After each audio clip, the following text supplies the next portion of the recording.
চমক দিয়ে টি-20 স্কোয়াড ঘোষণা করেছে বিসিবি। এবার দল থেকে বাদ পড়েছেন শামীম হোসেন পাটোয়ারি। অভিষেক হতে পারে এক মিডল অর্ডার ব্যাটারের। এদিকে দলে আবারও সুযোগ মিলেছে সাইফুদ্দিনের।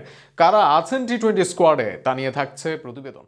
আসন্ন আয়ারল্যান্ড সিরিজকে সামনে রেখে প্রথম দুটি টি-20-র জন্য দল ঘোষণা করেছে বাংলাদেশ ক্রিকেট বোর্ড।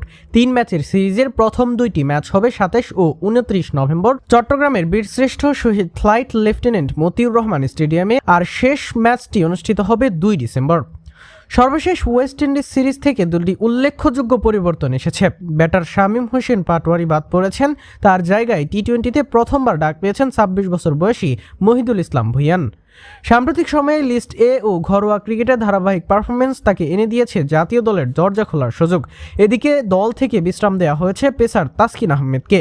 তার জায়গায় ফিরেছেন অলরাউন্ডার মোহাম্মদ সাইফুদ্দিন, যিনি ইনজুরি থেকে সেরে উঠে আবারও জাতীয় দলে জায়গা করে নিয়েছেন। ঘোষিত দলে নেতৃত্ব দেবেন লিটন কুমার দাস, আর তার ডেপুটি করা হয়েছে সাইফ হাসানকে। ওপেনিংয়ে থাকছেন তরুণ তানজিদ হাসান ও পারভেজ হোসেন ইমন।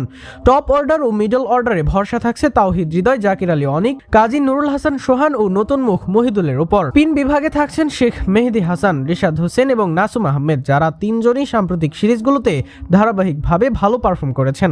পেস বোলিং আক্রমণে নেতৃত্ব দেবেন মুস্তাফিজুর রহমান, তার সঙ্গে থাকবেন শরীফুল ইসলাম এবং তানজিম হাসান সাকিব।